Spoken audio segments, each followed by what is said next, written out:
The Rotary Youth Exchange Program is a wonderful opportunity for entire families to welcome students from foreign countries into their homes and lives.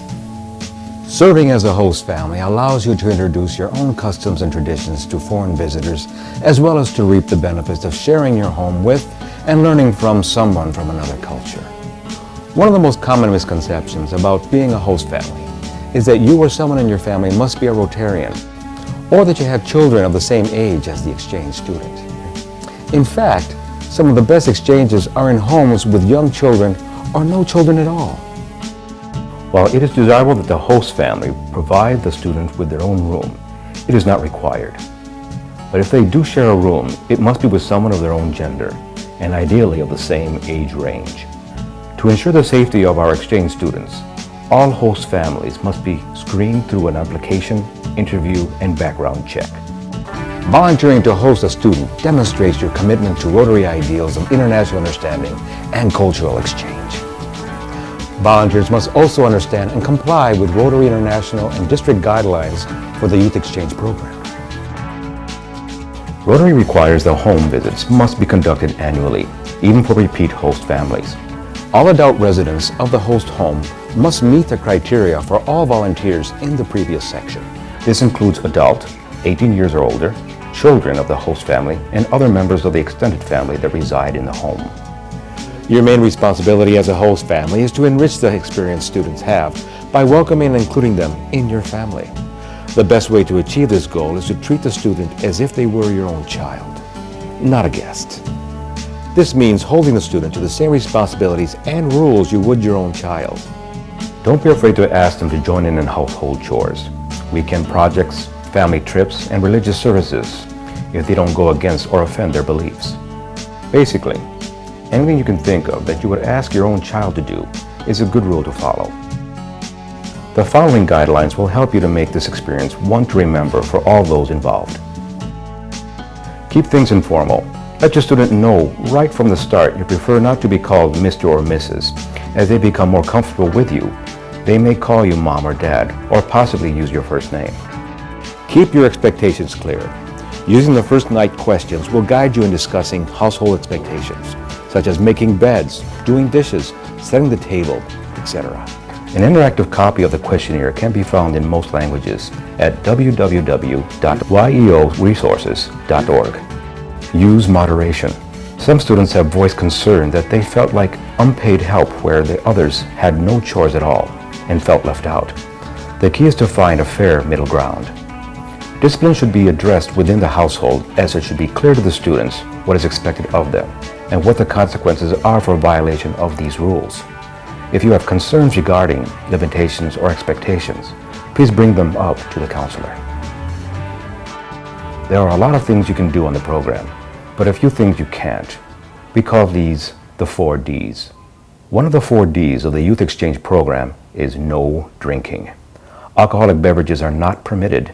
An exception to this rule would be having an alcoholic drink at a family event or meal, or a celebration of a traditional custom. Pure drinking is strictly prohibited. If your home does not allow alcohol, then a student is not permitted to drink under any circumstances.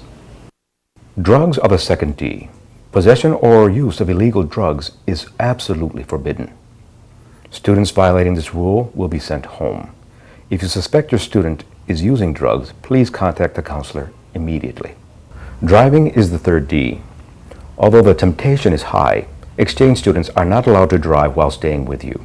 This includes motorized vehicles such as cars, boats, snowmobiles, and jet skis. If allowed, they could face termination from the program. Dating is the fourth D. Romantic involvement during the exchange program is against the rules, as this limits interaction with peers. Students are encouraged to go out with peers of both genders, in groups, and avoid exclusive one-to-one dating. Independent travel by your student is prohibited. Extended travel, school, Rotary and family-sponsored trips may be allowed, but must be approved by the club and district chair to assure the plans meet requirements of the program. It is not the counselor's duty to make decisions regarding extended travel. Day-to-day attendance at school is a must, and students are expected to complete homework assignments and participate in class like their schoolmates. Students are also encouraged to participate in extracurricular activities to gain experience and make friends. After a period of time, it is understandable that students will experience homesickness, and it is important that you listen and talk with them. Frequent communication with parents and friends via email and phone calls can make homesickness worse. Limiting phone calls to a monthly call and email to 30 minutes per day are suggested guidelines. Frequent communication in their native language delays the integration and development of their English language skills. The success of a student's exchange depends greatly on open and continuous communication between the student, host family, and the counselor. Student concerns like homesickness, academics, and behavior should be discussed with the counselor. It is the counselor's role to support the host family and ensure the students adhere to the Rotary rules and ideals of international understanding and cultural exchange. So, now you've heard the rules and have had many good experiences with your student. As your student's stay comes to a close, please take the time to sit down with the next host family and fill them in on your student's character and personality, as well as their likes and dislikes. Remember, there are many stories of host families and students staying in touch years after the initial visit because of bonds made during the exchange. Listen to what these host families had to say about their experiences. As it is with youth exchange, in many cases, I felt that I learned more from the kids than they learned from me. I was able to take them many places, and with the Rotary-sponsored Eastern Adventure and Western Adventure, of course, the kids can go on trips to see other parts of the country. But I really felt that I've learned so much from all of these kids, and you learn about the cultural aspects and the politics of where they come from and they live, and they learn about yours and the way of life here in America. I strongly recommend that you get involved in your student's life with their friends and really get to know them as a real person, and remembering to respect them like we want to be treated ourselves.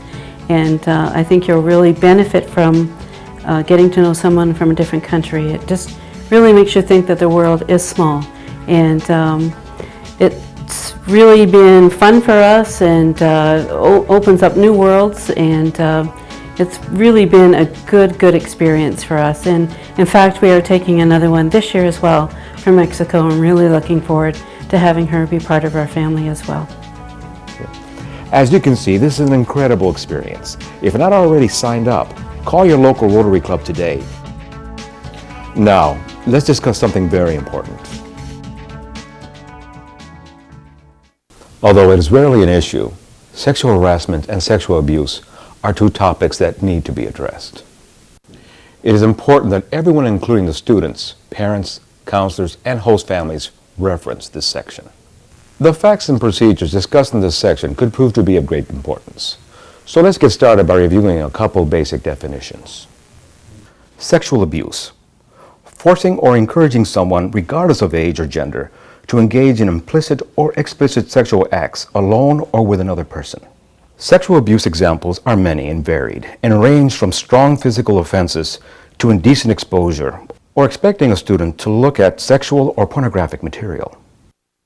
Sexual harassment: not as severe as abuse. It refers to sexual advances, requests for favors, or verbal or physical conduct of a sexual nature. Often a technique used by sexual predators to desensitize or groom their victims for abuse. Examples of sexual harassment range from sexually explicit jokes to physical touching or brushing. It may be less likely to see harassment coming. Here are a few common ways people may be harassed. 1. While at a museum with his exchange student, Mr. Smith spent an unusual amount of time taking Sharita around to see sexually suggestive objects, pictures, and sculptures. 2. When Jose got ready for bed, Mrs. Jones would stop by his room, leering in, and would give a slight sound hinting that he was very sexy. 3.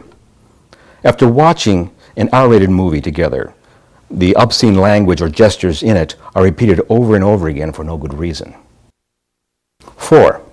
Sexually suggestive comments that are not appreciated are given out on a regular basis. An individual continually comments and gloats about his or her sexual activity. So now you know the basic definitions of abuse and harassment as well as some examples. I think by now we all know what we're dealing with. The next question is, what do we do about it? Following are some of the key steps to be taken in the rare event sexual abuse or harassment allegations have been made. Meet with the student and listen attentively. Stay calm and acknowledge that it takes a lot of courage to report abuse or harassment. Be encouraging and do not express shock, horror, or disbelief. Get the facts, but don't interrogate. Avoid asking why questions. Try to establish what was done and who did it. Be non-judgmental. Do not criticize anyone or anything that has happened, and it is especially important not to blame the student. Assure privacy, but not confidentiality. Explain that you have to tell someone about the abuse or harassment for it to stop, and that this will make sure that it doesn't happen again. Reassure the student that he or she did the right thing by telling you. Remind them that your responsibility is to represent their account of the situation to the proper authorities. Whoever is contacted first must ensure the safety and well-being of the student by removing them from the situation immediately. All contact with the alleged abuser or harasser must cease. Give reassurance to the student. This is for his or her safety and is not a punishment. Keep a written record of all conversations you have had with the student. This should include the date and time of the conversation. Use the student's words and record only what has been told to you. Do not contact or challenge the alleged offender. In cases of abuse, interrogation must be left entirely to the law enforcement authorities, who should be contacted as soon as you become aware of the situation. Rotary International must also be informed of any allegations within 72 hours of it being reported to district personnel. Rotary will cooperate with all police or legal investigations. You will likely be requested to provide the following information: the student's name and location, the suspected perpetrator's name and relationship to the child, if known, a description of what you have seen or heard regarding the abuse or neglect, the names of people having knowledge of the abuse, your name and phone number. In cases of harassment, a report must be made to the Rotary Club District Youth Exchange leadership. The District Youth Exchange Chair and District Governor are responsible for having an investigation conducted. This may be done by a District Youth Protection Officer or committee and may vary from district to district. In all cases, the privacy of both the exchange student and alleged adult abuser will be respected during the investigation. Details of abuse must be reported to local law enforcement or state agencies. In conclusion, while it is very rare that abuse or harassment ever takes place on a Rotary Youth Exchange program, it is our responsibility to inform and educate you on the proper procedure for handling this subject in the case it does occur. For a complete list of these guidelines, check your district or multi-district website or with your Youth Exchange chair. There is also a printable PDF version available at the end of this DVD. Become a host family of the Rotary International Youth Exchange program. It will be an experience you, your family, and a student will not soon forget.